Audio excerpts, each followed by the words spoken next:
Welcome to Tomo Talks. I'm here with Dr. John Schoeff. We're going to talk about precision longevity medicine. We hit everything from the GLP-1 craze to optimizing hormones to what the future of medicine and technology will be. You will not want to miss this episode.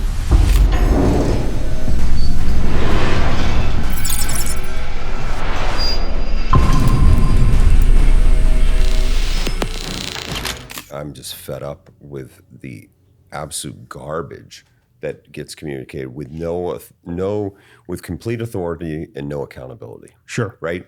And I will tell you, I mean, it goes as high level as the big names, the Mark Hymans, Peter Attias, Hubermans. You know, I think that my biggest issue with those guys is it's great to read a book and it's great to help people understand that. But if you don't do it yourself, for me, it doesn't count. Yeah. Like if you tell someone to carry their body weight for a minute and you clearly have no concept of how physically demanding that is, I think it's disingenuous. You know, I tell clients. Practice what you preach. Yeah. Well, that, and I tell clients every day, I'm never going to ask you to do something I haven't done myself. So even though it's a subtlety, it's nuanced. For a great example, a dead hang for 2 minutes. If you do it, then when I'm telling a client, yeah, this is a clear metric for survivability. Yeah. And it's tough. And here's how you train to it, right? There's a reality when we opened our practice, you know, one of our core values was authenticity. Mm-hmm. Again, the piece of the puzzle that I think is missing. It's the obese personal trainer. It's the heart surgeon that smokes 2 packs a day. The obese doctors. The obese. Yeah. Well, that's that. What's going on with that? Well, that's my biggest issue. Is you look at least in social media realms. I mean, guys, you know, 250, 500,000 followers, mm-hmm. right? And I look at them, and there's no way you're doing what you're telling other people to do. Like it looks absurd. Yeah. You know, you take these really strong positions. I get that. Social media, I'm not saying that a doctor is not qualified, but you know, I exist in the retail healthcare space. Sure. Right? Very different. Sure. It's healthcare consumerism. I don't have people lined up because I take their insurance plan, right? Yeah. And so I think that has been the best part of doing what we do in the longevity space. Forced me to hold myself more accountable. Love that. What am I going to do? Again, I'm like, well, you should really consider moderating alcohol consumption. And I'm out at the bar Friday night. You know, that it's that trickle down effect, right? Yeah. But that's you got that population where I think you got very well educated, intelligent doctors putting out quality information that they don't actually adhere to themselves. Mm-hmm. Then you've got the entrepreneur businessman brand where you've got guys that are literally providing what I would consider high level medical advice, right? Sure. With zero liability. Yeah. The difference between me telling you to do something and advocating for something mm-hmm. and a Jay Campbell telling you to do it, right? I can get sued. Sure. I mean, Jay could get sued. Yeah, but it wouldn't be on a medical basis. It wouldn't hold up because he's not a physician. Mm-hmm. He's not providing medical advice by default. Sure. So it's a big reach. Yes. I mean, these guys are digging into topics that are... Well, they're getting it too medically driven. Mm-hmm. They're getting too medically driven where I really, if you see my content, I keep it very general. Right. I talk about this is good. Right. This is healthy. This could help with this. You know, I'm personally doing XXX, but I'm not getting into very detailed medical topics, even though, I have some training in, you know, A4M World League Medical. Sure, I do. Yeah. But does that mean I'm a doctor? Absolutely not. Right. That does not mean I'm a doctor. Dr. Clark's a doctor. Right. You know, so you're a doctor. Yeah. So I always tell people, defer to your doctors, defer to the medical practitioners. Right. This is who actually is certified, you know, and unfortunately, some doctors, well, let's just say most doctors don't have the knowledge you do. Don't have the knowledge Dr. Clark does. Right. Well, that's the other piece of this is that evolution from medicine 1.0, pill for every ill. I get a lot of feedback, commentary on, you know, doctors apparently are either out to make money, which I can tell you it's not a good business. Yep. And then, point blank. And then the other half of that is doctors are relatively uneducated in this space. There is a trend towards more of this wellness. I mean, you see that nationwide, but you also see it worldwide where, and I honestly, I attribute it, love them or hate them, I attribute it to the GLP wave. 100%. Because it allowed people that have been, in these purely med spa, to me at least, was always like laser hair removal, Botox, right? That's pretty much, 80% injectables, all that kind of stuff. But it created an avenue, right or wrong, for med spas to kind of shift or trend towards wellness, right? Right. And then you enter longevity. And what do you think about the GLP-1 craze as a doctor? Because I don't talk to too many doctors about this, except for Dr. Clark, who's my medical director. A couple people in the industry that are more on the business side of things. But as somebody who's still providing actual, and you talk about this, social media is great, by the way. Make sure you guys go and follow him. Right. So it's like, what do you think about the GLP-1 side?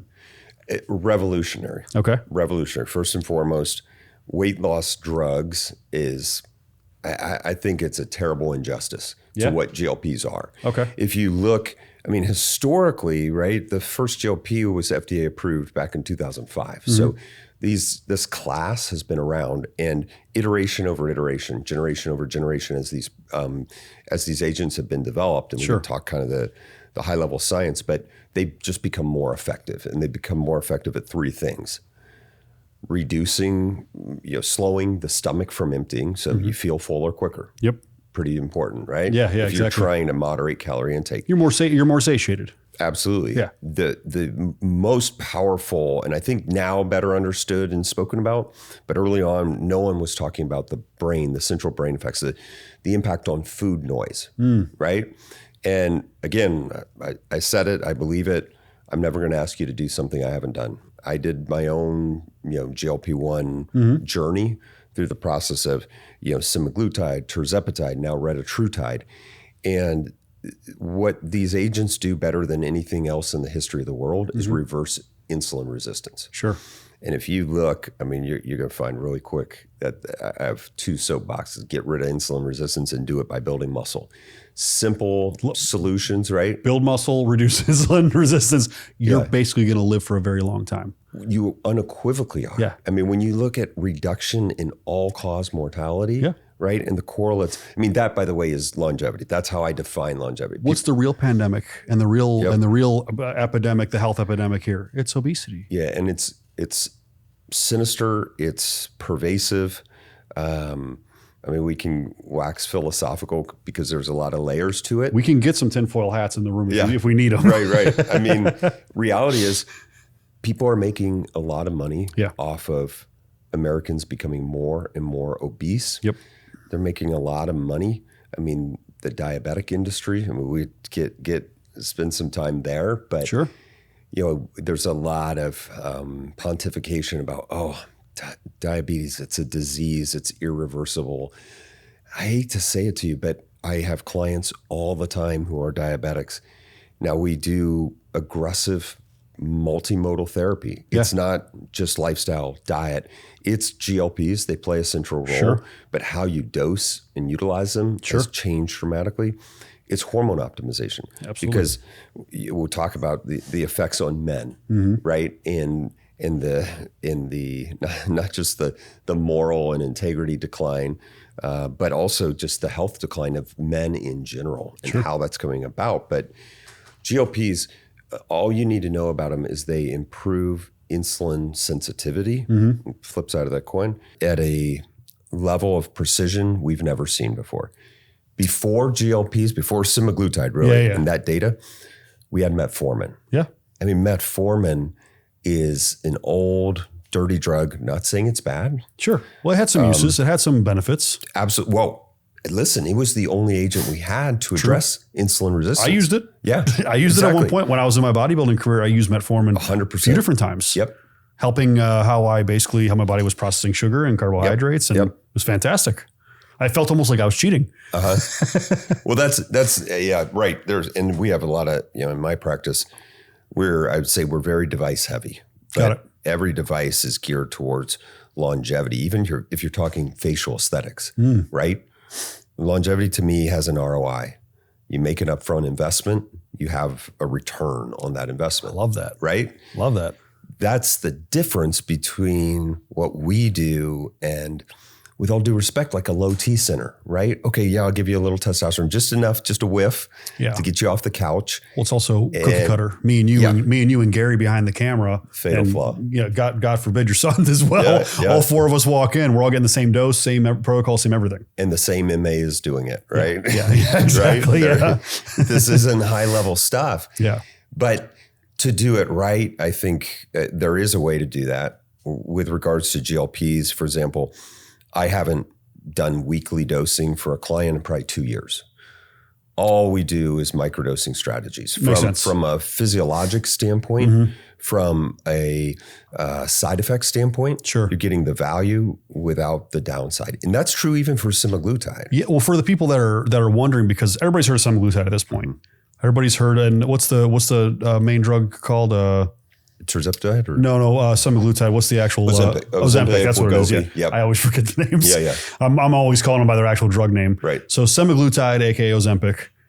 Everybody knows about that one. Yep. Explain to everybody watching what the other ones are, why they're better. Are they better? Because tirzepatide was the craze for a second. Now retatrutide is top, in my opinion. Yep. Yeah. So, I mean, like I said, generationally, the difference up until semaglutide was these were pure GLP-1 agonists. So, to talk technical, peptide synthesized in the stomach that has the effects that we see. It does have an insulin sensitizing effect, but not at the quantities that we're able to use in peptide drug form, if you will. But what happened after semaglutide blew up, and this is why I'm always going to be an advocate for capitalism. It's amazing how, like it or not, when money pours in, it drives research, it drives new development, and it drives advances. Drives innovation. Absolutely. And it's not shocking that the follow-on to semaglutide, because those prescriptions boosted about 1,000x, right? Yeah. The revenue, for example, here's one that's interesting. The predicted revenue, in 2023 for all GLPs was about $5 billion. They cleared $52 billion. So that gave me chills. Once again, it's a good piece of that. And that right there's within that even is a conversation, because it doesn't take a rocket scientist to say, well, oh man, 53 billion's floating around out there. I'll take $1 billion. Yeah. I'd be $1 billion. Okay, cool. Billion sounds good. Yeah. Just call it even. Just a break even, right? But that has really driven the innovation. Sure. And so what's happening, and here's another point of clarification. Yes, GLP-1 is a naturally occurring peptide. GIP is a naturally occurring peptide. Okay. What exists in the trade form of Ozempic and Mounjaro is a biologically engineered or modified. So what we go do in the lab is we enhance certain parts of these hormones, if you will, these peptides, to more actively engage and actually stick to receptors. GLP-1, for example, has a very short half-life in the human body, okay, on the order of minutes to hours.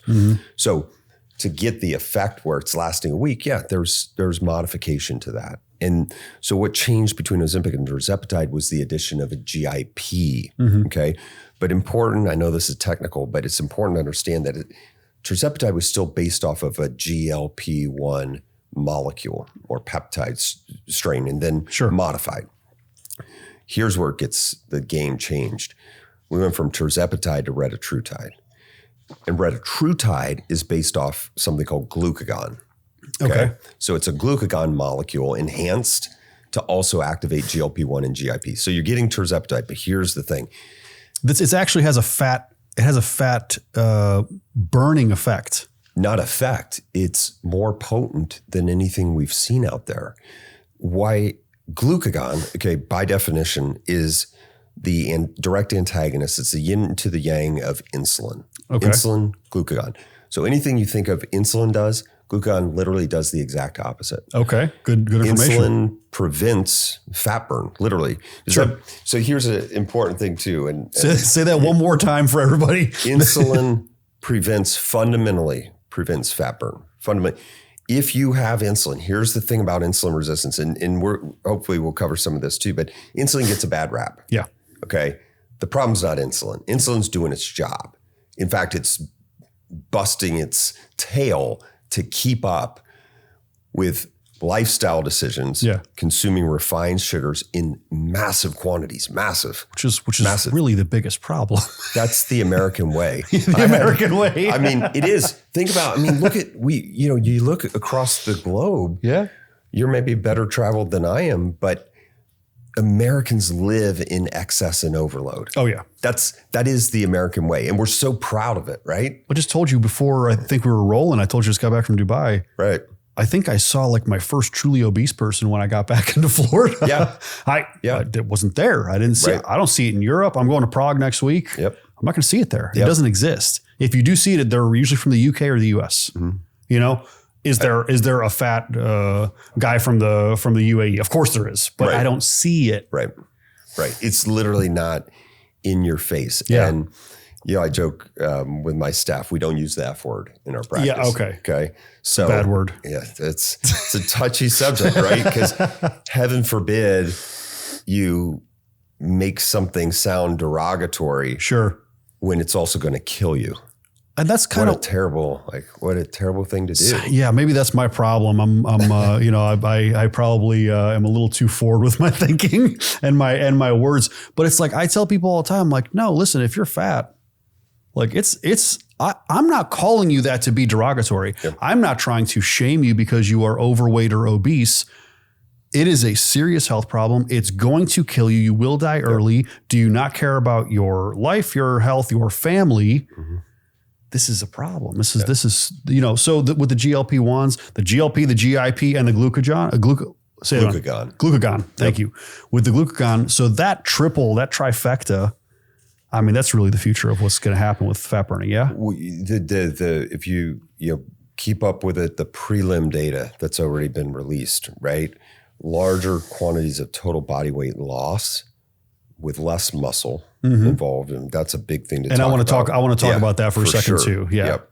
And then, but in even shorter, 38 weeks. I mean, if you look at the Ozempic, the semaglutide trials and tirzepatide, those are 68 and 72 weeks. I'm not good with math, but last I checked, that's over a year. Yeah. Okay. Yeah.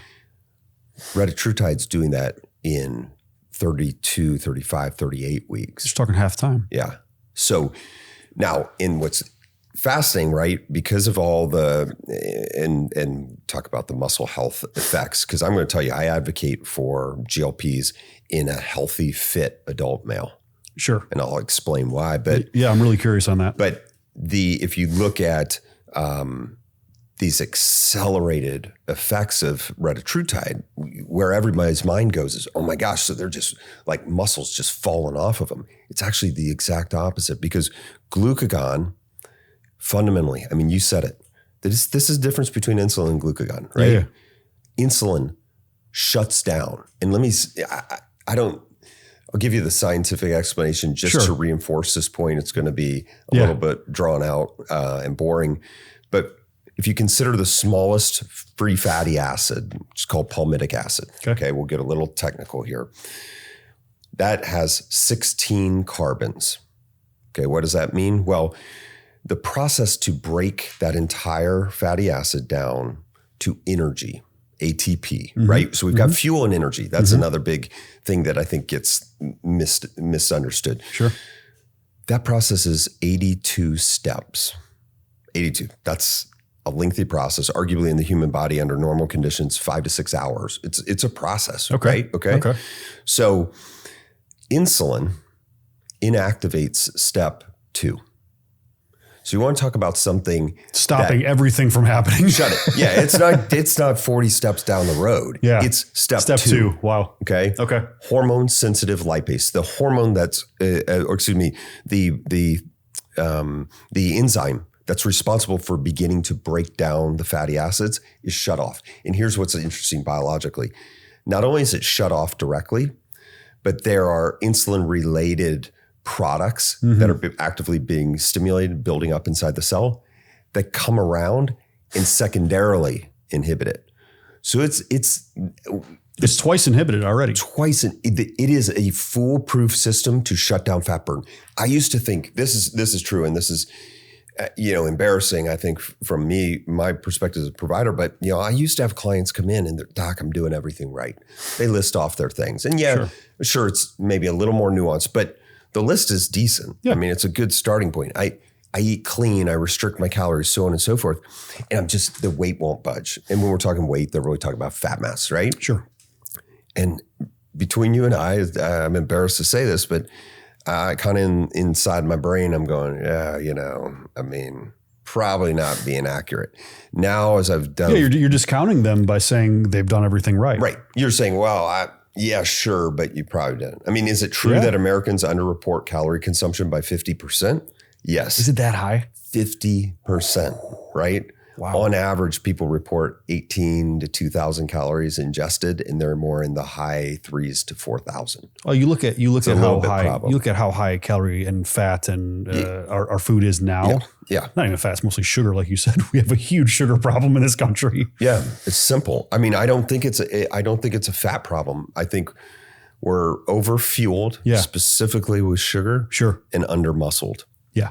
We're definitely undermuscled. Lethal combo. Well, I mean, you look at, how tall are you? 6'3". Okay, so we're very close to the same height. I might have shrunk maybe a quarter inch from bodybuilding for too many years. So both of us being tall, muscled, lean, and we are so rare. We're more rare than the millionaires and billionaires at this point in America. Yep. It's pretty sad and scary. Exactly. You see all those kind of fluffy posts about the number of men with a six pack versus the number of men that have $1 million in the bank, right? The six pack is way more rare. Yeah. Well, the reality is, though, again, we live in a society of overload and excess. And the one thing you simply can't buy, no matter, be the richest guy in the world, you can't buy health and you can't buy muscle. Mm-hmm. And of those two, they take work. Muscle is by far and away it's infinitely expensive because it requires human capital. Sure. It requires your investment. Sure. Time and effort. And believe me, I mean. But what doesn't really exactly take time and effort? Right. It's just where you put those energies, right? And the challenge for so many men is, and we see this like globally, the decline. Say males. Can we say males, not men? Males. Can we say males? Excuse me. Gary, can we say males? He's laughing over there. I'll stick to males. The challenge is that it's an insidious process. Yeah. But you look 30 years ago, right? The levels of testosterone I see in men in their 30s today were reserved for 70s. Scary. Right? What's the average testosterone levels today? Do you have data on that? I think the average testosterone level is, I think, less important than how early we see testosterone production decline. Which is early 30s, 32 to 35. The andropause, which is supposed to be happening in the 40s and 50s. I'll tell you, the andropause is called insulin resistance. Ooh, okay. Unpack that for me. It's simple. When you look at it's a vicious cycle. So insulin resistance directly inhibits testicular production of testosterone, period. Yep. Okay. Worsening insulin resistance, lower testosterone. But lower testosterone, has the net effect of lower muscle mass on average, higher body fat. And retention of body fat mass. But specifically, right, it's very specifically because testosterone acts as what we call lipolytic, a fat burn. Yeah. Okay. So you got all these counteracting higher testosterone, usually leaner muscular physique. It's kind of hard there not to argue that, right? It's what it is. I mean, it's the usual suspects. You see a guy that's got a gut, his upper body's shrunk, right? Decent chance you have low testosterone. And they're going to have higher estrogen. You see the guys with the hips almost, where they have hips like a woman. Exactly. It's and we're looking at it. Me and you can see it easily. Yep. The rest of society can't see it as much anymore because, again, we're a little more rare. Yeah. than the rest of the population. The rest of the population is a little overweight. They're having these problems. Wait, a little overweight? They're fat. We can't say fat. What do we say? Can't say fat. Metabolically challenged? Yeah, there we go. Okay, let's do that. Yeah, I like that. Metabolically, you guys are metabolically challenged. What I like to call severe metabolic dysfunction. Severe. Absolutely. 73% of Americans are overweight or obese. Is that the stat? 73. 73. 3/4 of Americans today that gives me chills. Are overweight or obese. And we're, this is where, and this is why you think GLP-1s are so important. They are revolutionary. The most likely source of reversal of those statistics. Now, no, I am not saying they're magic bullets. No, I'm not saying you go out and you shoot there's plenty of that out there where people come in and I ask them point blank, we start to talk like, how much time do you have to commit to lifestyle change, right? I literally tell clients, I need 3 hours a week. Yeah. That's where we're going to start. Yeah. Do you have 3 hours a week? People look you in the eye point blank. No, I'll just take the shot. And I'm like, so doesn't that just like take the air out of your lungs? Yeah. You're not even willing to do a little bit of work. Not even a little. Yeah. I mean, A for honesty, F for effort, right? Sure. So, and in those cases, I've got this beautiful view in my office, overlooks the Rockies. I just turn my chair around. I'm like, anywhere out there, there's 1,000 clinics right now that will take your money, will do you a disservice by giving you a drug you're seeking and turn their back. You're going to have to go find one of those. We're above my clinic right now. My clinic's right below us. We're literally on the second floor of the building. There are 18 clinics that do what I do. Yeah, sure. Why is mine successful? Why is yours successful? Because you're not doing this cookie cutter. And honestly, what it really happens is we talked about the Band-Aid approach, right? Mm-hmm. A drug for every pill for every ill. Pill for every ill. I love that saying, by the way. So a pill for every ill, a Band-Aid for every single symptom that you have. The clinics that are trying to do the regenerative medicine, the preventive medicine, the hormones, the weight loss, all these things, anti-aging in general, right? Okay. They're using the same method. They're using the same Band-Aid method, a pill for every ill. They're just trying to do it in this new age way. Exactly. It's ridiculous. You can't, it doesn't work. A nutraceutical for every ill, right? That makes it better. There you go. That makes it better. Feel better. I think that you hit the nail on the head. The vicious cycle is that low testosterone drives metabolism of visceral fat, specifically. Mm-hmm. Big difference between, the pears and the apples is what we always used to talk about, right? The beer belly, the reason it's lethal is because of the concentration, the density of visceral fat. And visceral fat is also an endocrine organ.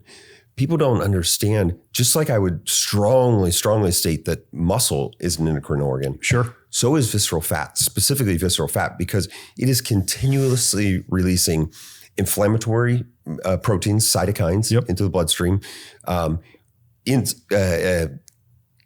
Visceral fat potentiates insulin resistance, doesn't cause. Sure. So you've got this symbiotic relationship with worsening insulin resistance, more visceral fat promoting more. I think of it as like there's primitive biology. Well, there's either like a positive, there's a positive cycle that either happens. Yep.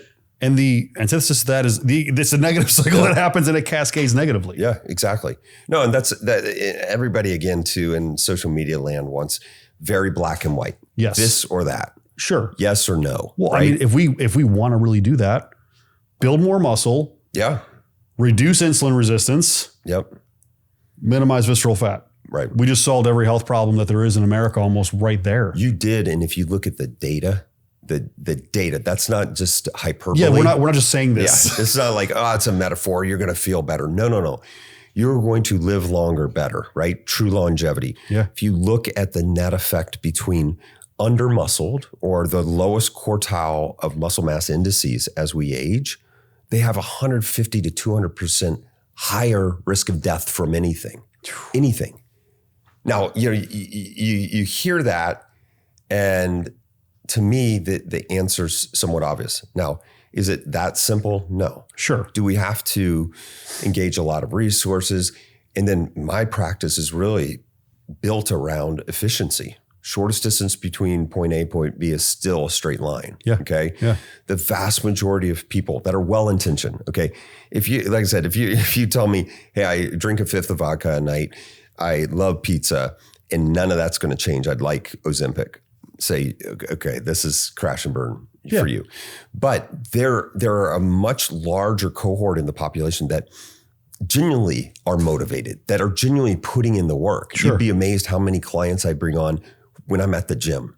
I just go up, you see a guy who's heavy set, big belly, working his tail off. Sweating, hurting. Pouring sweat. Yeah. And I look at that and go, your body's working against you. Yeah. It sucks. Yeah. But literally you're at a point, as evidenced by Body Habitus, you're at a point where your body is working entirely against you, 100%. Like I said, insulin's in your bloodstream. You can't burn fat. I don't care what you do. It's literally...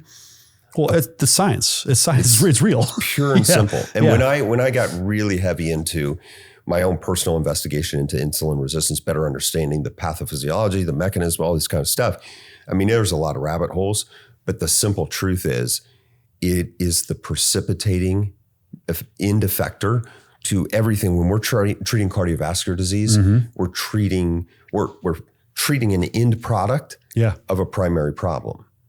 So that to me is medicine 3.0. It's getting at the root cause.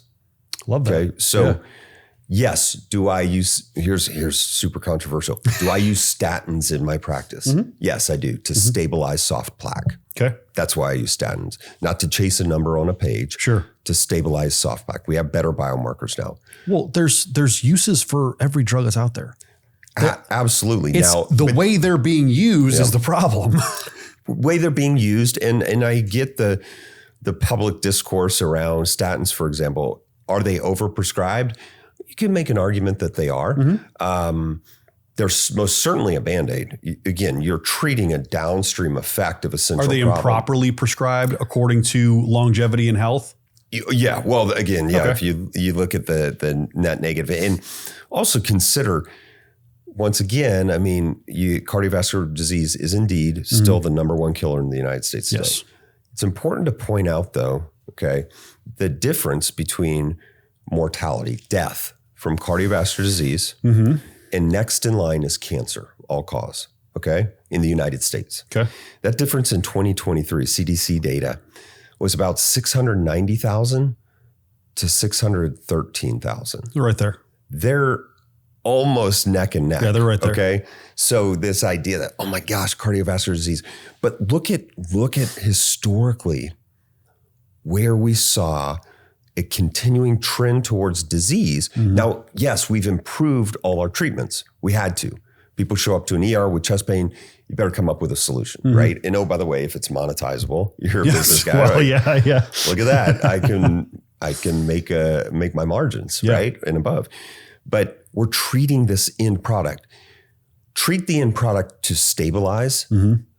Treat the root cause to reverse. Got it. That's the difference. Now, is plaque irreversible? There are some arguments for and against, and but preventable. But absolutely preventable, 100%.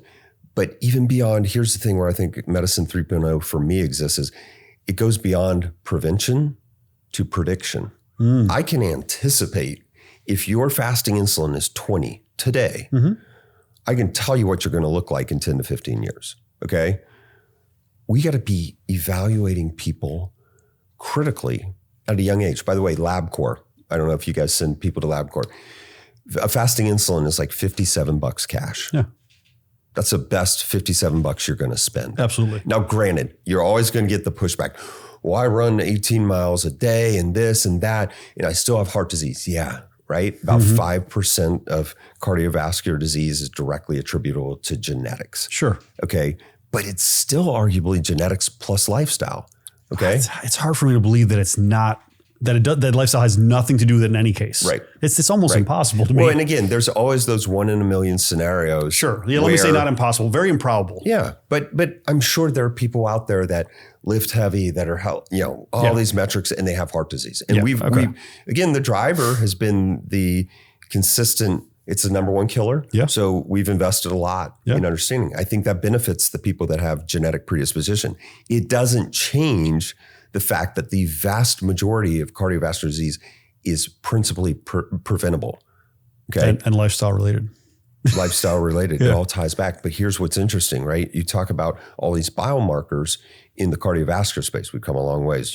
ApoB, lipo A, two principal, and we can get into all the weeds of it. But when you consider the effect of insulin resistance on cardiovascular disease, 2 to 4 times higher rate. Okay. That's pretty significant. Yeah.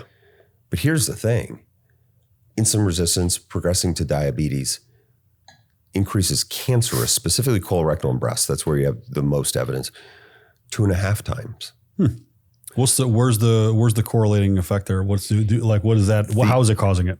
This gets really into the weeds. Okay. Yeah. But I would say generally speaking, where I see those changes, one, fundamentally, we probably got to break down insulin resistance a little bit, but fundamentally hyperglycemia, uncontrolled exposure of the human body to glucose. Glucose is the toxin. Okay.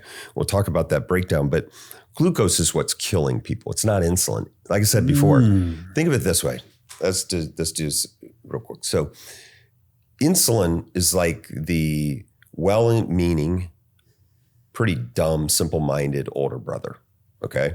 So insulin's looking out for the body. It knows that glucose in the bloodstream is toxic. It is a true toxin. Okay. I put it up above even alcohol in terms of its toxic effects because it's whole body. It affects the entire body, right? Mm-hmm. But insulin is trying to get glucose out of the bloodstream. It says, hey, I know this stuff is bad. I'm going to take the simplest route. So insulin's trying to protect you from this glucose that you're constantly intaking. 100%. Insulin's working in overdrive. Insulin's ringing the doorbell and no one's coming to answer the door, right? So insulin gets this bad rap and we talk insulin. But this is why the issue is glucose. The issue is sugar, refined sugars, whatever's going to spike glucose levels the highest and sustain those spikes over time. That's lethal, okay? So insulin's doing everything it can and it literally gets burned out. And it's really a combination of insulin production declining with insulin receptors becoming dysfunctional. So it's all a cumulative effect, right? But insulin's doing its job. And principally, it wants to ultimately push that glucose into storage facilities. Trying to save your life, without question. It's going to push it into storage facilities, namely muscle and liver, right? That's in the form of glycogen. 80% of your glucose storage in your body is muscle. You want more glucose storage, make some more muscle, right?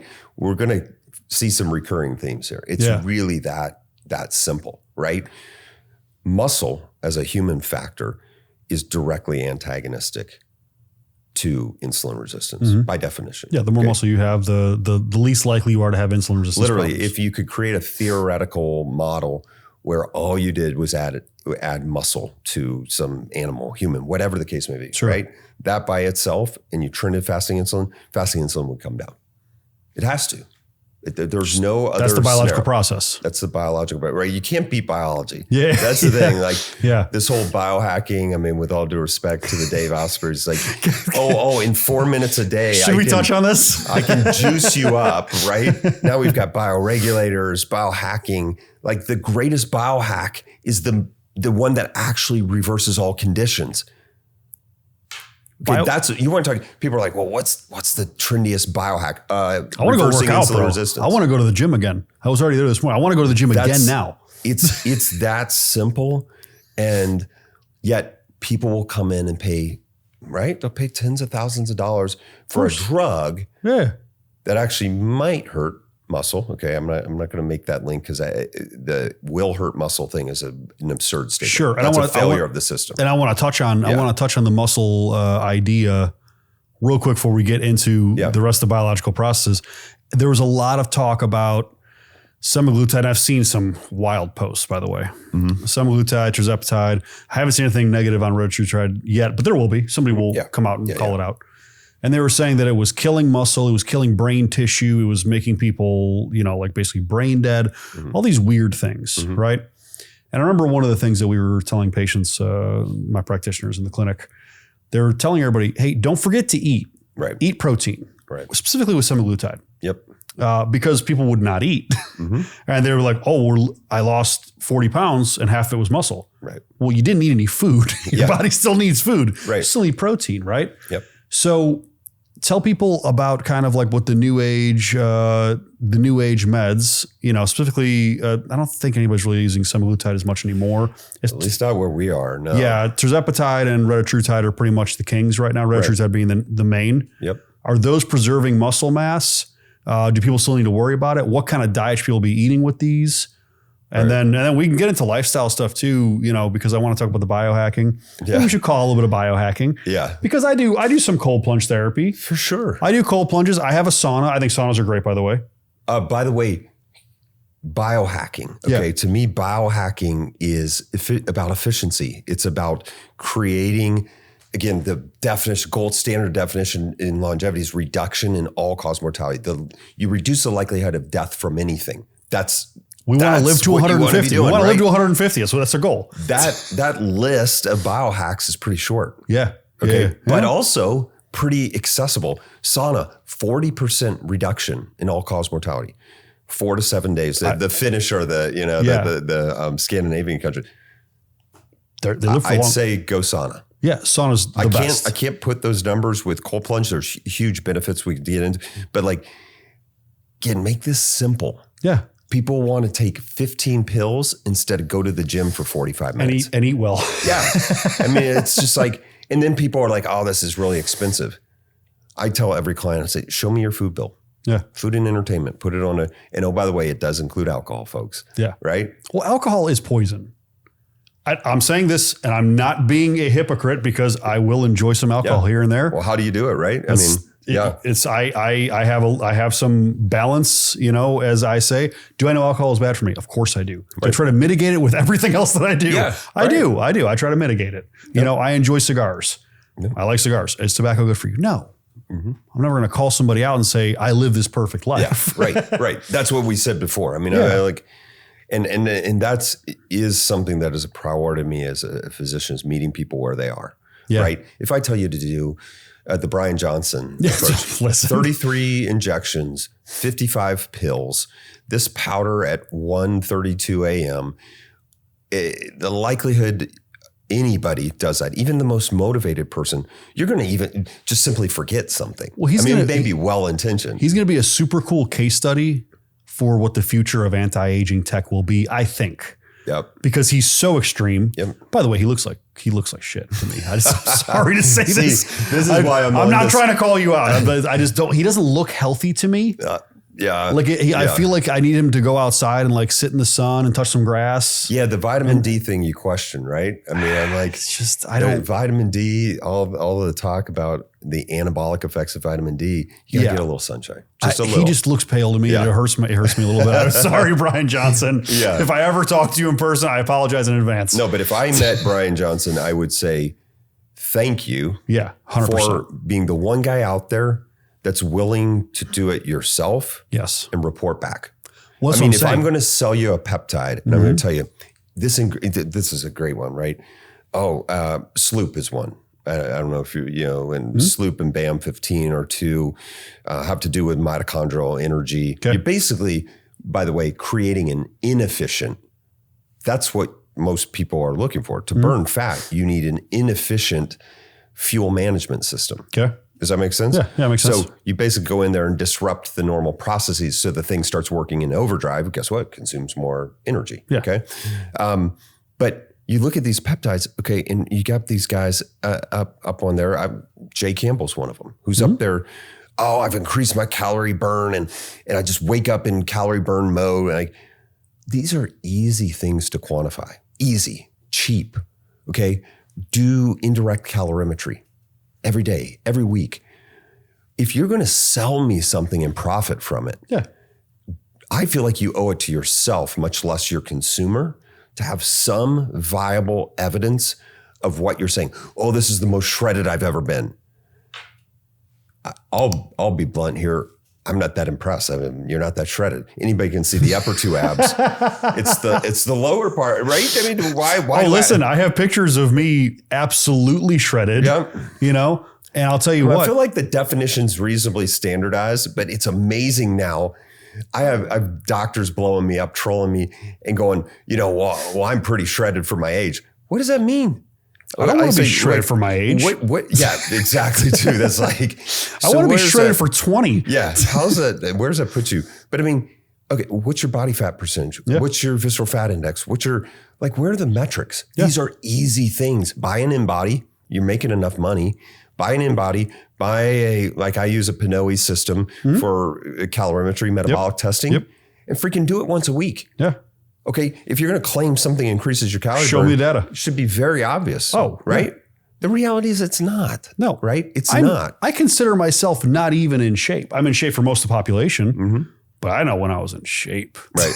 When I was, we got to talk business there because it is, again, I don't want to come across as the Retta guy and like jumping on the bandwagon. That's not what it is. But again, scientifically, yes, it does indeed increase metabolic rate. Of course. We're looking at that. Everything I do in my practice, again, is vetted through me, my team, and usually a select population. Sure. Okay.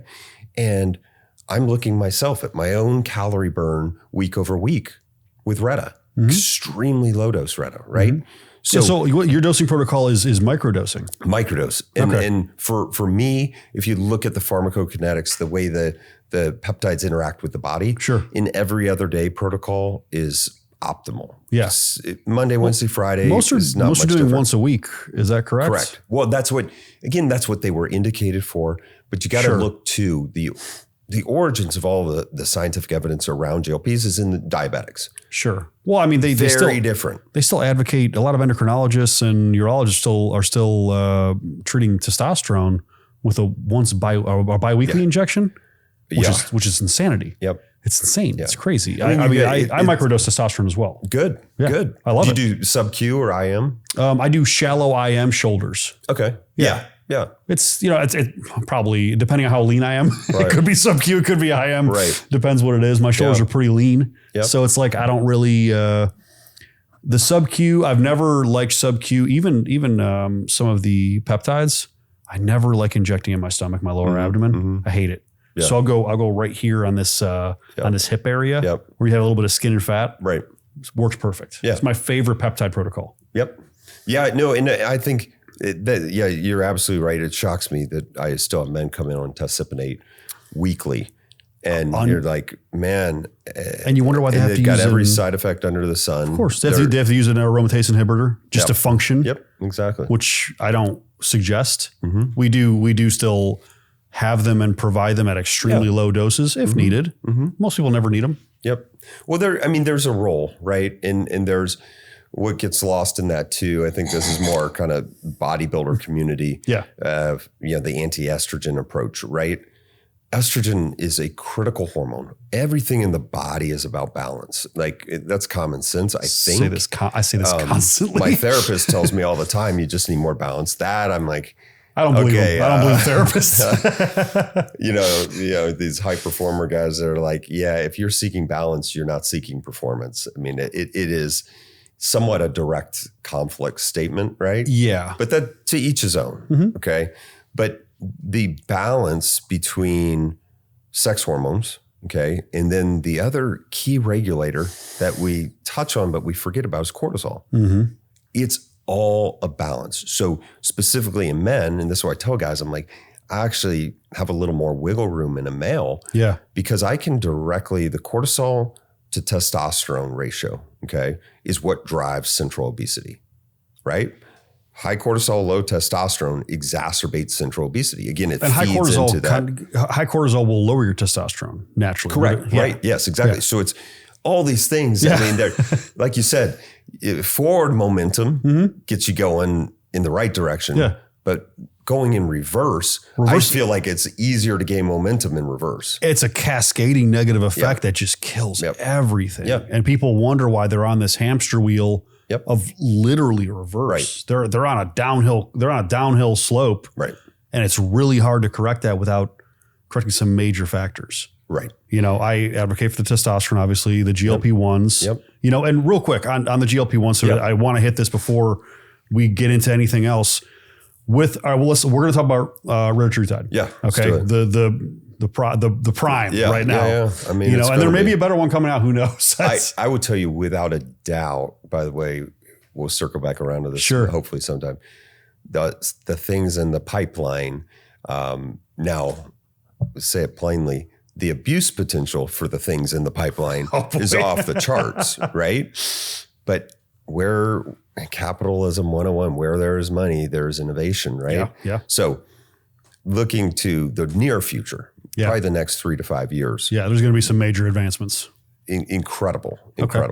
Now, but retatrutide. Someone that has these issues, insulin resistance, they have high visceral fat, they have low or moderate muscle mass. Mm-hmm.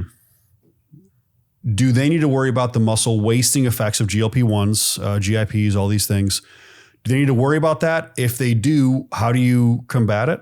And also, is there a perfect diet for you? Your person, I want to know your opinion. People know my personal diet opinions based on everything that I talk about on social media. Stay away from processed foods, stay away from seed oils, eat high protein, don't eat too many carbohydrates, stay away from sugar. It's pretty simple. But for you, from the medical side, because you are a medical doctor, you are treating patients on a day-to-day basis, what is this perfect diet while using these types of drugs?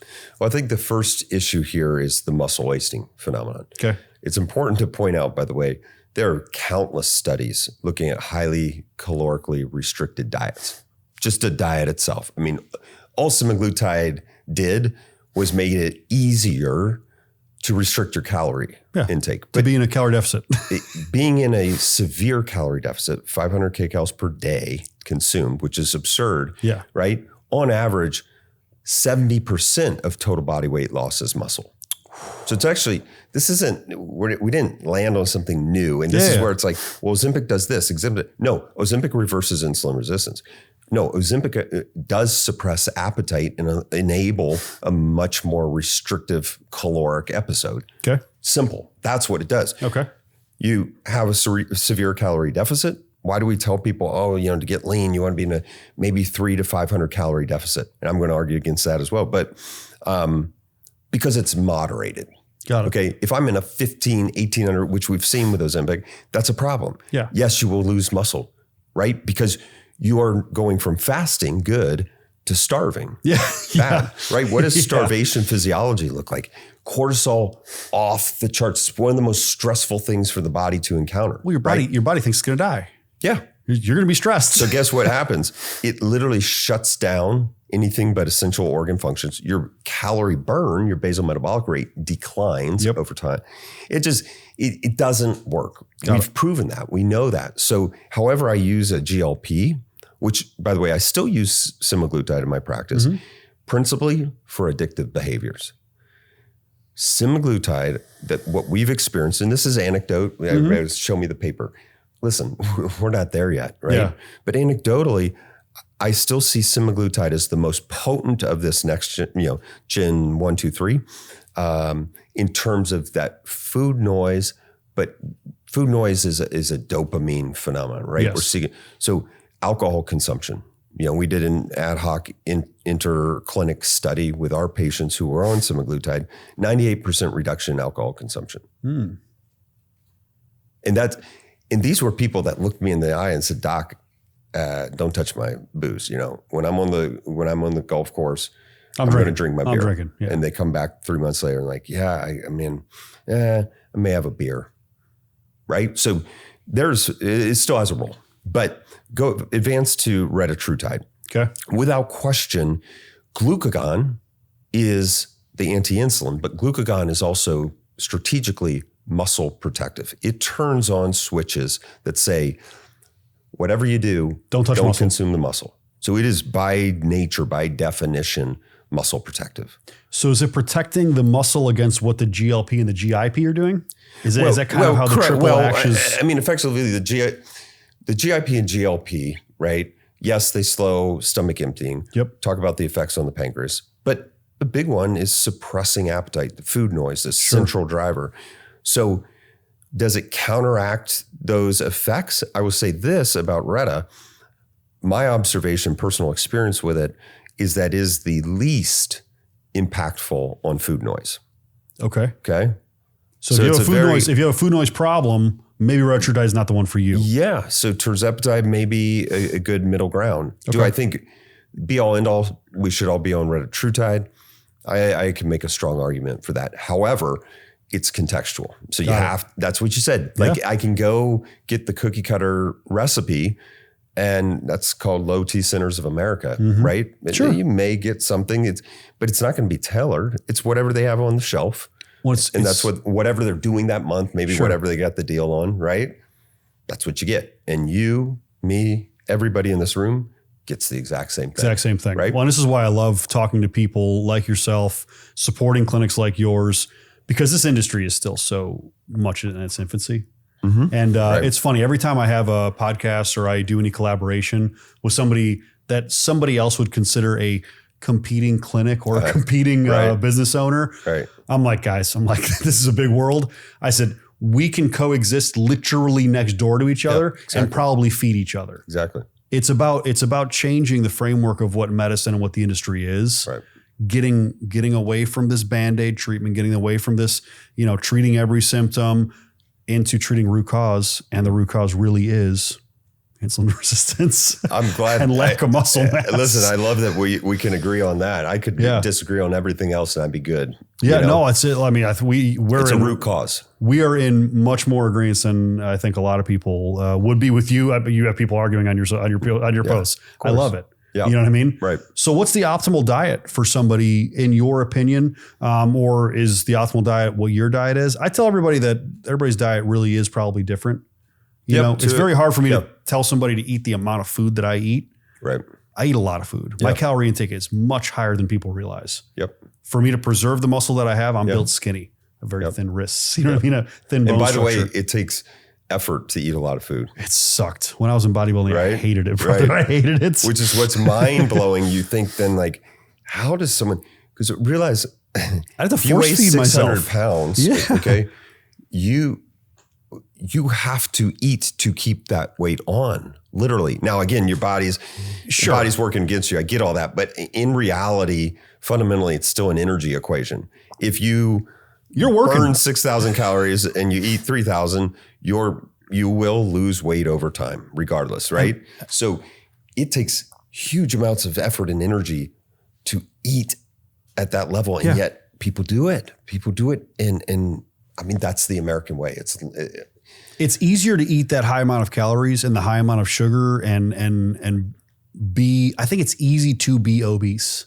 Yeah. Right now in America. Oh my gosh.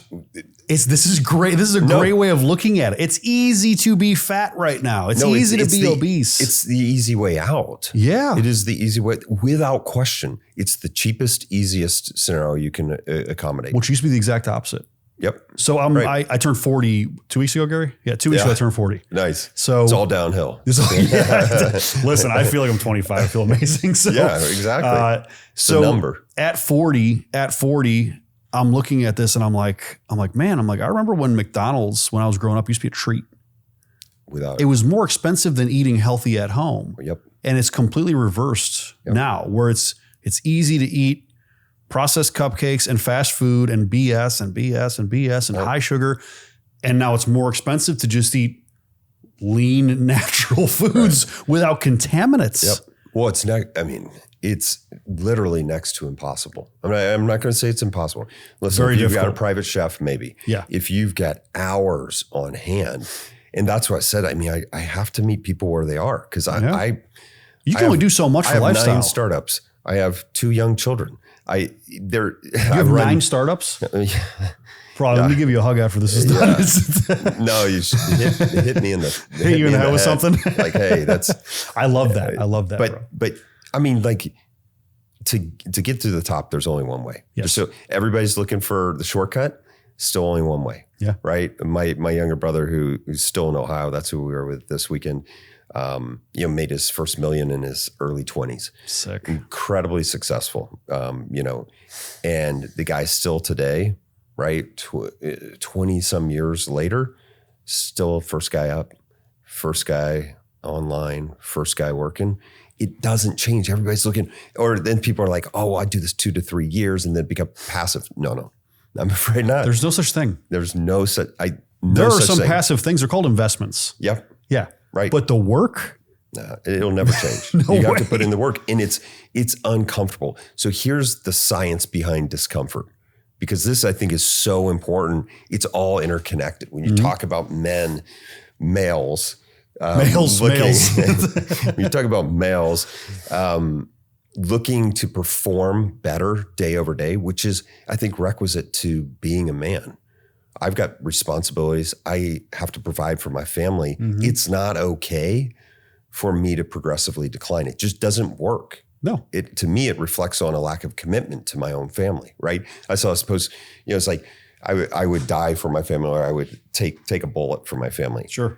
Well, you're actively engaging in your own death every day. Yeah. Would you live for them? Would you live longer for them? Right. Because that's really what matters, right? Yeah. But here's the thing. There's something, and this has come to the forefront probably in the last 2 years, neurophysiology, something called the ACC, the anterior cingulate cortex. I don't know if you've heard this term at all, but it's a portion of the brain. I'm not a neurospecialist, I get that, but I can look at an MRI and see an enhanced area. And it's a portion of the brain that is very intricately involved in decision-making, mood and emotion management and such. But here's how it is, okay? When you consistently do uncomfortable things, and uncomfortable things are physical, mental, emotional, spiritual, every aspect of your life, right? You seek out. If you're in the gym every day, you're seeking out discomfort. Anybody that goes to the gym is like, man, I just broke down a bunch of muscle and I feel great. What kind of psychopath goes and does squats on a Monday morning at 6:30 in the morning? Yep. This psychopath. Yeah, exactly. I just got back from Dubai yesterday afternoon. Yeah. So why am I doing that? Right. Why are you doing it? That's the question, right?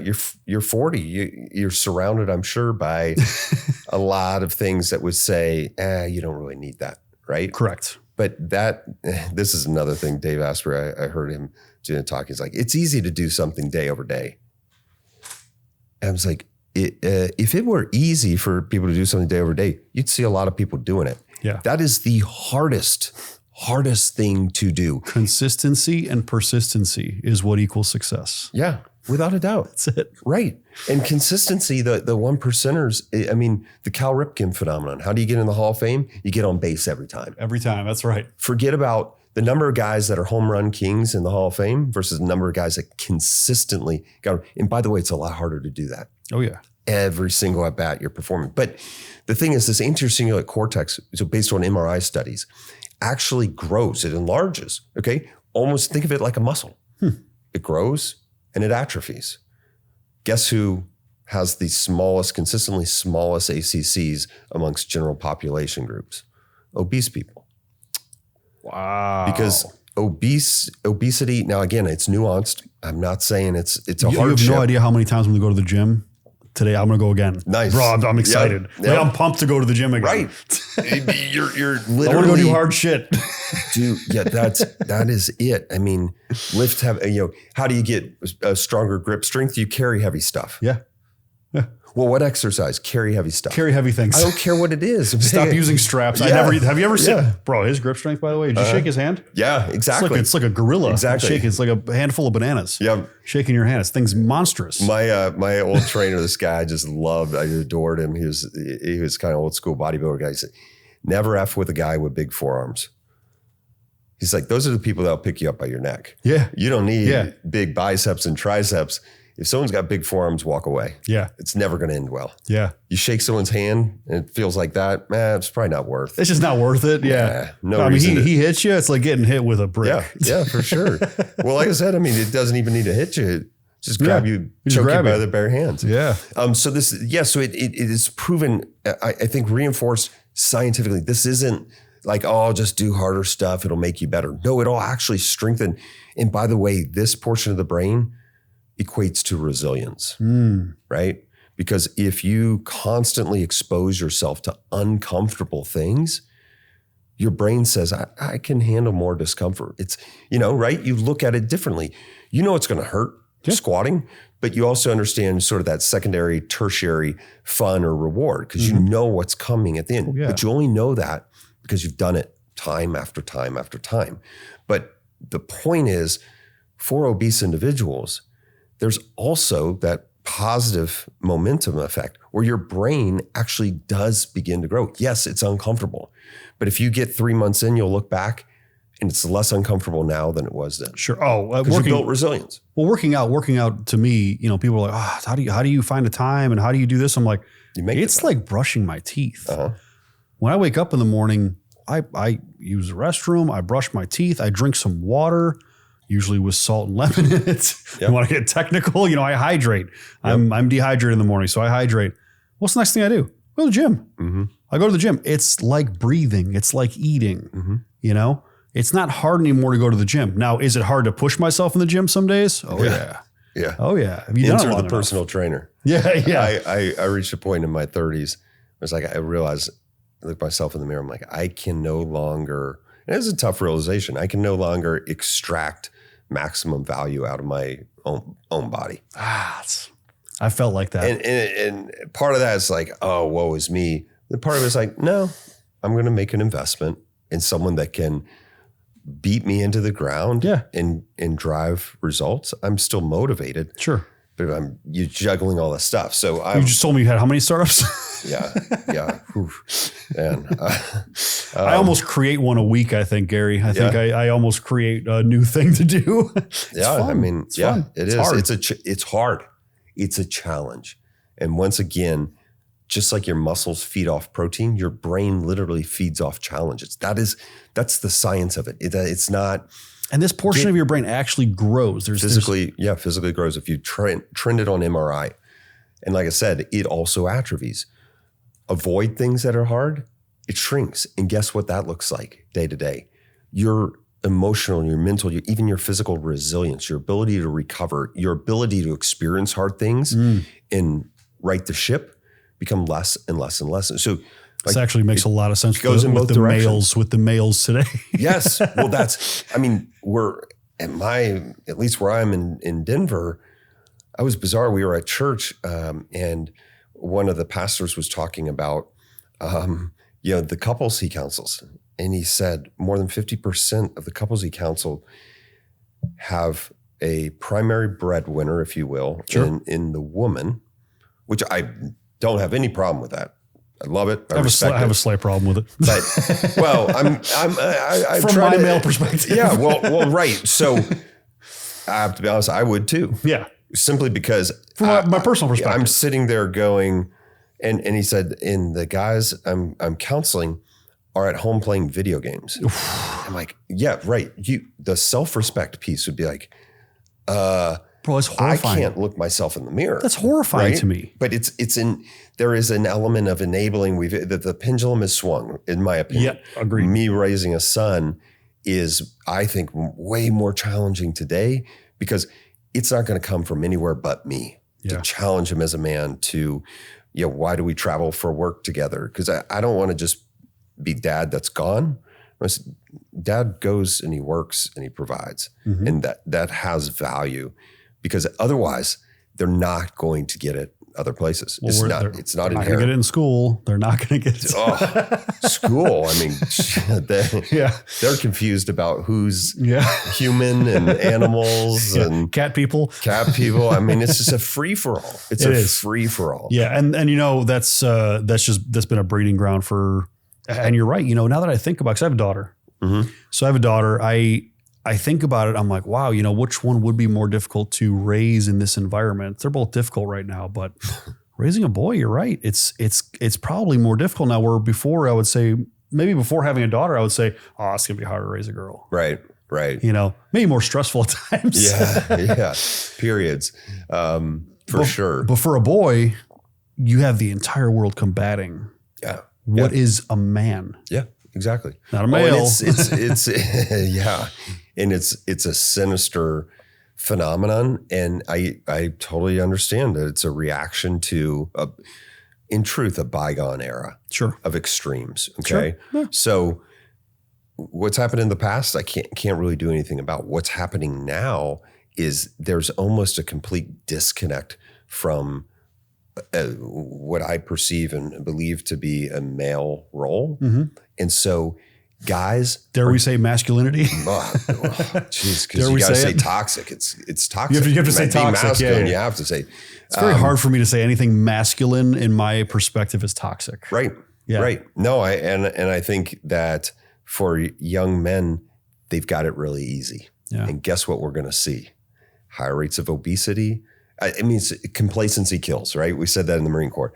Complacency kills, but it's having a devastating effect on the male gender, at least in the United States. Yeah. Right. Well, it's not just it's in most Western countries. Right.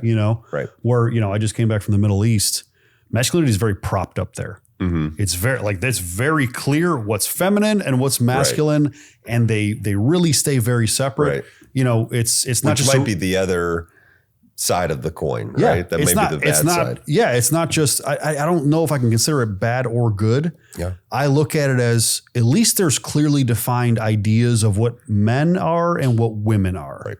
Cool. Right. I think that's the biggest challenge of this gray area. And now as a parent, you have to, in effect, defend your parenting decisions, right? I mean, simply put, my kids do go to a private school. You know why? If they're in public school, they're learning about pronouns. Yeah. Okay. And this has nothing to do with what you choose to do as an adult and how you choose to live your life. Agreed. I'm sure it's going to offend people, but for a young child with an underdeveloped brain and sense of self, to introduce this level of confusion, trying to educate them on they, them versus he, him, it's creating chaos in a child's mind. I don't care what you do as an adult. Why are you bringing it to children? Correct. Once it becomes, it's like anything, once it becomes invasive to my own sanctuary and sanity, we have a problem. Well, they're your kids. Yeah. They're not the school's kids. They're not the government's kids. They are your children. Oh, man. You made them. Right. And they're going to be raised and developed in your image. Well, there's some scary stuff in the state of Colorado with blurring those lines, but that's another podcast. We still got to knock out. I know we still got to knock out diet related. We went off on a tangent, but it was a good one. Yeah. I'm really happy that we did it because that's reality right now. You know, it is. So let's wrap up, and I'll just ask it as a direct question. I usually wrap up with 5 direct questions that I just want to hit you with. What's the best diet for a human, male or female, to be on? Is there a certain diet? Or my general opinion is this: periodization, whether it's in the gym, whether it's in your nutritional approach, periodization, meaning having critically goal-oriented focus for achievable metrics in a period of time. Okay.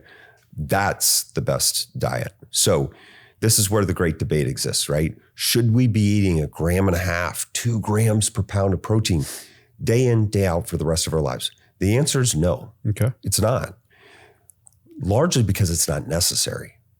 Okay. The important piece is anything in excess runs some risk of overload. I'm criticizing fuel in excess. I'm criticizing sugar in excess. Protein in excess, there is evidence to suggest that chronic activation of the mTOR pathway, and this is the high-level science, but the bottom line is we should be fluctuating through a series of protocols. In my feeling, and for my clients, it's every year, okay? You should have a period of time every year where adding lean muscle to your frame is a central focus, okay? Is it fine for someone to do this over and over? I'll give you my own example.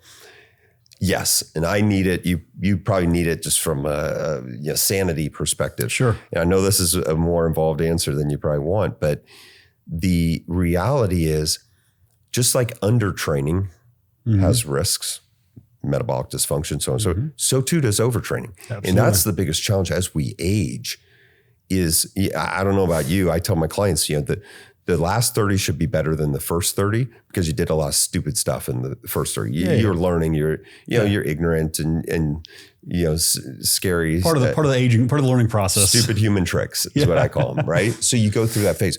But as we get more educated and principled, performance that is directed. Okay. So what I term precision performance medicine, which is what we practice, is all directed and driven by data. So going through cycles where you have a muscle building protocol in place. We're going to look at supplements. We're going to have you on an ideal protocol to build muscle. I'm going to push GHRPs.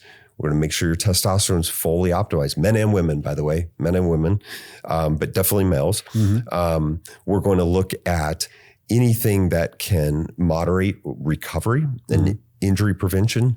I do include things like BPC 157 in that conversation. Should you be on it long term? Absolutely not. Yeah. No, you use it with a purpose. Everything is purposeful to get from point A to that defined point B.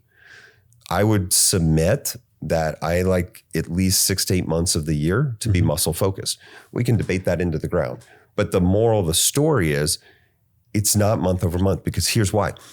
The demands, the physical demands and the nutritional demands to maintain muscle are about 50% less than what it takes to build. Makes sense. Build, maintain. Build, so maintain. So 1.5, 2 grams of protein per kg, that whole idea, that's build. Build mode. Yeah. 100%. Maintain, right? You can probably cut it by 50%. Yep. And I want to maintain. And so I usually transition between muscle building and cardio endurance building. Sure. Now, obviously there's huge overlap, cardio, all this stuff, but that periodization piece, I think, is what's getting lost. Again, because social media wants this or that. Yeah. Well, it's not. It's nuanced. Yeah. But if you take the mindset of being goal-oriented and data-directed, where you're principally focused on that agenda, yes, I tailor nutrition. So I also believe very heavily in carb cycling. That's my approach to loved carb cycling. Fueling with a purpose. That is a key element of what we preach nutritionally. You have 2 fuel sources, fat and carbohydrates. Okay. So fuel with a purpose. Hey, if I'm doing high intensity interval training, that's the one time for sure I need fast acting energy, fast acting fuel, jet fuel on board real time, but burn through it. Someone asked about carb loading the night before. It is the most, it's the most inefficient strategy to achieve an end goal. Why? Because invariably what you're really doing is you're taking a massive excess. Yes, you're topping off your glycogen stores. Sure. And then you're dumping extra glucose into the system that ultimately turns into fat. Yeah. It does. Sorry, folks. The human body is a human body. You just blew everybody's idea up. Yeah, like, I've got a big race. So we train our athletes, especially our triathletes, to fuel actively during training. Just continually provide a fuel source. Don't forget ketones, liquid ketones, by the way, huge advocate, are a powerful energy source. That's all it is. Anyway, the bottom line is the prescriptive diet, I believe, absolutely should change through the course. I cycle through annually. It should change through the course of time. Now, as a base, as a base, high fat. Well, what we preach to our clients, protein is the non-negotiable. Have to have protein.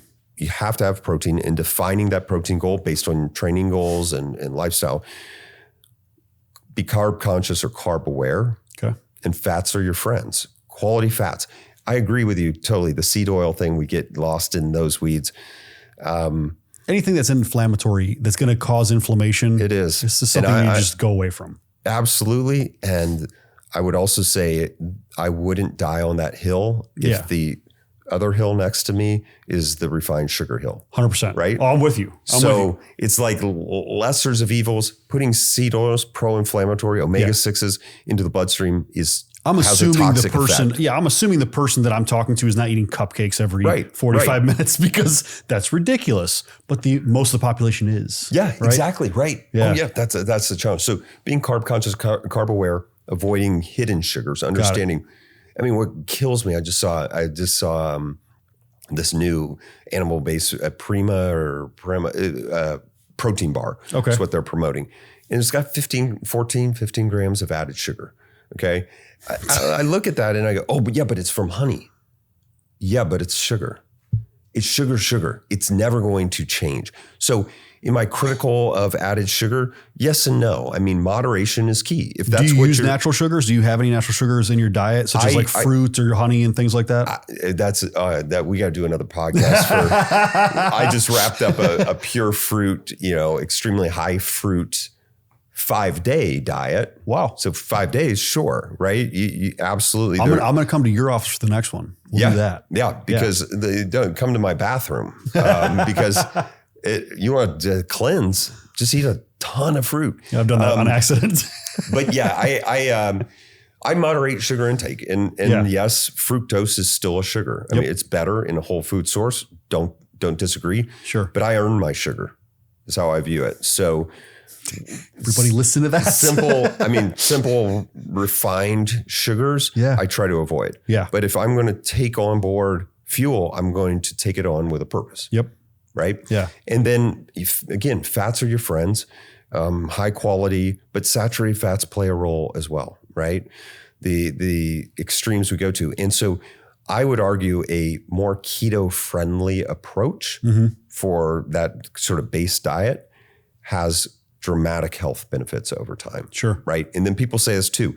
I'm keto, blah, blah, blah, blah, blah. Listen, I've done this myself, this study over and over and over. I track ketone bodies, serum ketone bodies myself, and I've been in high grade ketosis. And you can consume glucose, you can consume carbs, sugar, and maintain high grade ketosis. In fact, it can accelerate ketosis because there are limitations to what ketone bodies can do for fuel in the body. So there are times if I want to get max intensity out of my training session, I take on an adequate amount of glucose to support that training episode. Take it in and use it. Yeah, makes sense. Yeah. That to me is really, again, fuel with a purpose and understand what those fuel sources are. I want that whole thing to be one short podcast episode right there. That was excellent, bro. I love that. So next question on our wrap up. What is your opinion on fasting, whether it's intermittent fasting, long periods of fasting? I've done, I did an 84 once, 84-hour fast, water fast. It's tough stuff. Right. But intermittent fasting, I pretty much do naturally. Can we do a podcast on this too? We can. Because it's nuanced. Sure. What's your opinion overall for people that are like talking, because this is a huge craze right now. People are talking about fasting left and right. So from a medical perspective, is fasting good? Is fasting bad? Give them the few sentence answer, I guess, without going too in the weeds. Strategic fasting is everything. Strategic, data-driven fasting. That's what I'm going to tell you. Precision longevity medicine applies to everything that I do. So data has to direct your fast. How do you decide 84 hours? My question to you. Just try arbitrarily. Well, it felt hard. Yeah. So I was like, I'm going to do this. Which I'm going to tell you that gets the asterisks in the whole fasting thing. We've got to separate intermittent fasting, any intermittent fasting protocol, from sustained water only fasting. Got it. Radically different. Got it. Do I encourage intermittent fasting? No, I don't.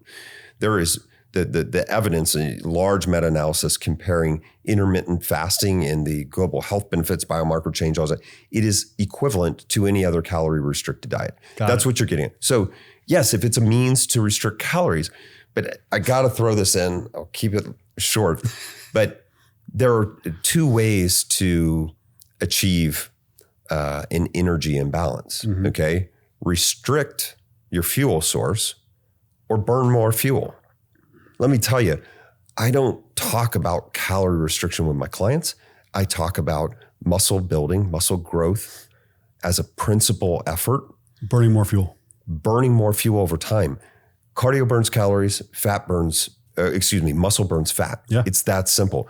So more muscle burns more fat. It regulates insulin, all these things, these metabolic effects. So I preach to my clients, no, we actually just have to increase your calorie burn. I used to think that was like pie in the sky. Oh, well, you get older. And I used to actually promote that. Sure. And the reality is add 3 pounds of muscle to your frame. You're burning an extra 500 to 700 calories a day. There's your 500 calorie deficit. You just did it in a way. And by the way, staying eucaloric, anytime you restrict people, right, there's a lot of humans that go uncomfortable, right? You embrace it. A lot of people, crap the bed. So now what do you think about the people who are doing the 40, the 48, the 72, the 80? So here's the breakdown for water only fasting, which is what I advocate for all my clients. By far and away, the most effective strategy to rapidly reverse insulin resistance above all else. Okay. The body is very well adapted and designed to take large boluses of stress, get punched in the mouth and get back up. Mm-hmm. That's what the body does best with. So low and slow intermittent fasting really does not have the powerful metabolic effects beyond restricting calories. So here's how we do it strategically. I see 3 reasons to fast. One, it's the spiritual, the mental. That is doing the hard. Doing hard to do hard. Okay. That's definitely has a role. Metabolic reset. So reversal of insulin resistance. That's my principal goal. Okay. And then longevity, which is driving autophagy. Okay. Sure. Which happens pretty late in the process. It's after 48 hours, I think, right? I don't know. This is my point to everybody. It depends. That's always going to be my answer. Okay. So how do I know that for you, 48, 84, whatever the case may be. Again, I'm going to set the mental, spiritual side apart, and we're just going to go principled on health longevity. Health longevity. So here's the thing. What I've come to do, and I started doing this myself first because we haven't talked about 2 years ago, my hemoglobin A1C was 6.4. Actually 3.5 years ago now. I got derailed in life, and I went off the deep end that I'm suggesting other people should not. Mm-hmm. So I come from a place of grace and understanding. Like I know how quickly you can go off the rails. I was eating a Sour Patch, like a Costco bag of Sour Patch Kids a day. It's a lot, bro. Literally. It tastes good. It tastes really good. It almost took effort. Okay. It did. And my GI tract suffered. Yeah. But anyway, so when I look at fasting, it began with myself. Using continuous glucometry, so wearing a patch, so I'm monitoring my glucose levels, and then doing finger stick ketone body testing. By the way, that's really the only reasonable metric to follow, unfortunately. Yeah. And so here's how we structure a fast. I tell every client, if you're my client, we're going to say our goal is 72 hours if it's metabolic. Okay, goal is 72. So I need you to block out time in your life for what? Because you're going to gain a lot of time by not eating. Yeah. I need you to block out time for ultra low intensity cardio built in. So strategically, we're going to incorporate added demand to the body, but it's pure science. It's pure numbers driven. Okay.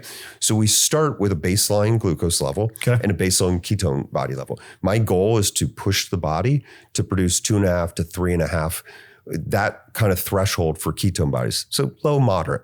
Okay. But what we know is ketone bodies are analogous to autophagy. Mm-hmm. That's very clear. We don't have metrics to define it because of the testing and stuff, but that relationship's very clear. So you're winning in both departments. Sure. Day one, we start with a 1 hour, again, low intensity, what I'm talking 3% on a treadmill, 3 miles an hour, 15, 17% on a treadmill, cruise it out 60 minutes. Then we trend those lab hours. What I want to see is your glucose levels.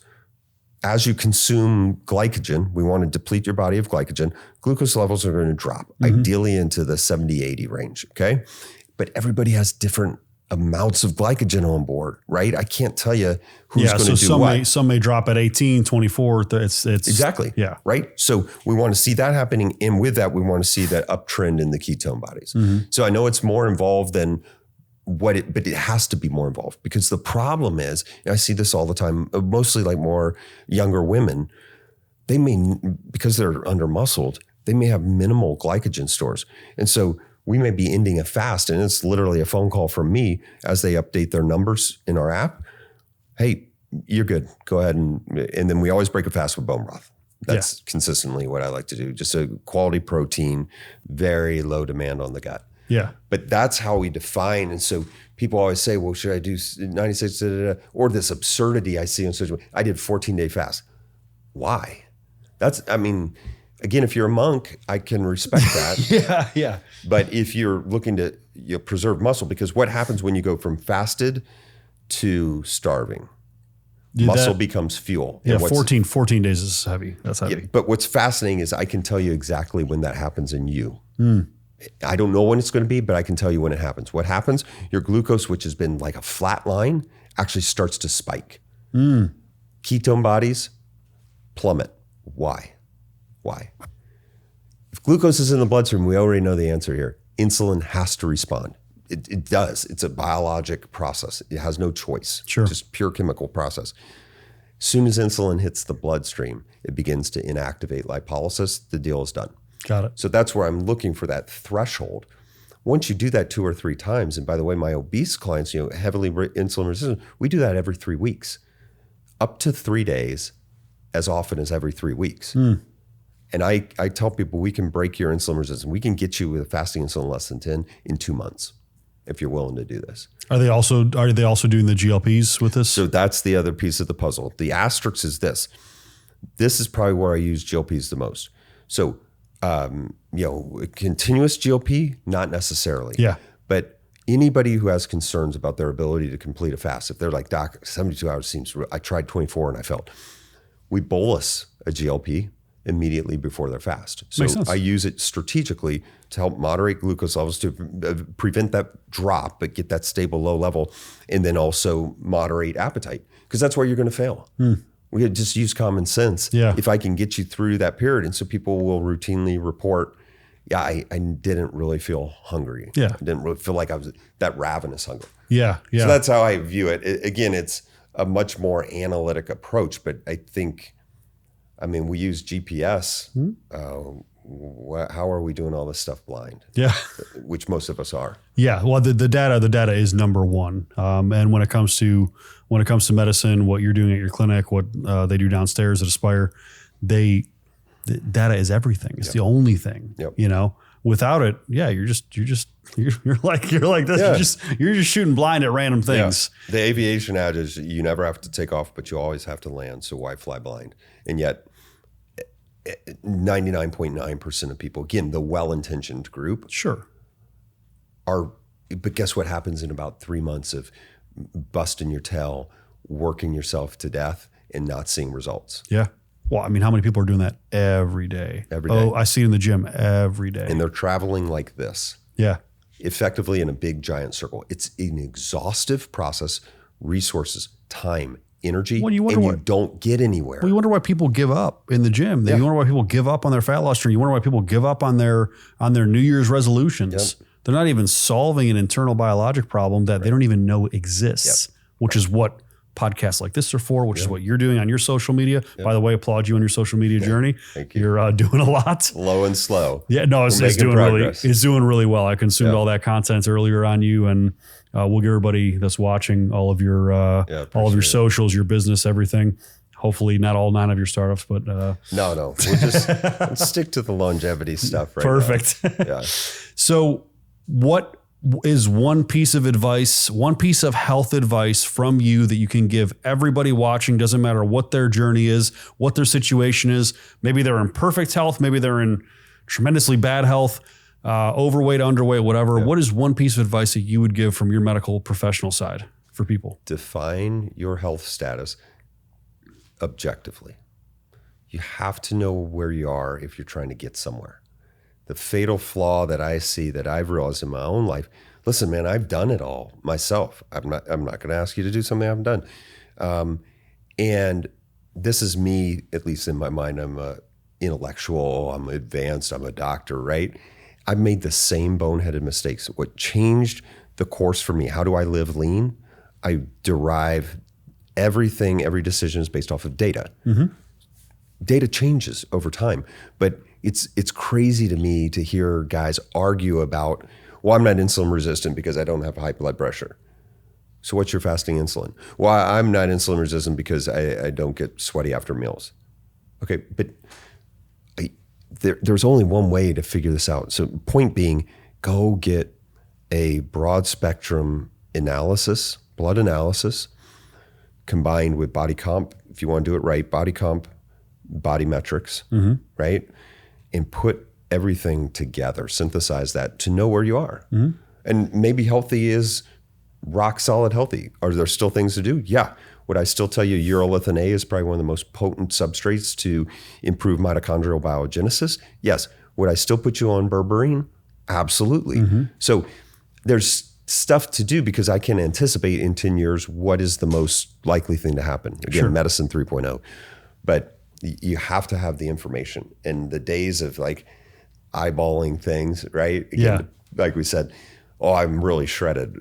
Well, you don't look shredded, so can you define that differently, formulate and maybe you think your body fat percentage is low or something, a metric. Because if you have those metrics, then you can directly alter those metrics. I tell people too, that's the other thing I hear a lot is, I don't really want to get my labs done. I'm afraid what they're going to show. I hear this so much. Right? Listen, it's a snapshot. It's a point in time. Without that information, I tell people the most excited I get is when a guy has like a testosterone of 175, because that is a pretty straightforward thing to address. Well, right? And you know what the drastic effects are going to be for him. You're going to be a new person. Right. It's the guy with total testosterone or a free test of like 15 to 17 where you're like, it's decent. Yeah. In my world, I only deal in optimization. So yes, I would push it higher. Sure. But without that information, what does it mean? Yeah. It's just arbitrary. It's amazing, man. Where can people find you, your clinic, what you do? Can you give everybody your information? Where and social media for sure. Yep. Because I want to get your social media blowing up, man. It's really good. Yeah, it's really good. I appreciate it. With the social media thing, I call it the great social experiment. It's the platform that the world communicates, like it or not. It's media now. There's pros and cons, but that's the resource that people turn to. And the only way to combat fake news is drown it out with better quality information, real life, accurate depictions. And like I said, above all else, I do the stuff myself. I'm not going to ask you to carry your body weight in a farmer carry without having done it myself. And let me tell you, it's hard. It's really freaking hard. I've done it. I weigh 220 pounds. Yeah, and it's hard. Man, that minute goes by really slow. But our website is longevitylabwellness.com. We're based in Denver, Colorado. We connect with people outside of the Denver area quite frequently and offer some virtual services as well. And then my social at John Schoeff, just my name on Instagram, at Dr. John Schoeff on TikTok. So we'll keep plugging away at this thing. Dr. John, I appreciate your time, man. Absolutely. This was a wealth of information. I know my followers are going to love it because all of them love everything that has to do with optimization, whether it's personal, whether it's from a business standpoint, whether it's from a monetary standpoint, making more money. Yep. None of that happens without being healthy first. Yeah. And when you're healthy, when you're optimal, when you're at this next level personally, from a health perspective, everything goes up. Agreed. Totally agree. Appreciate you coming on, man. Yeah, Thank you. Absolutely.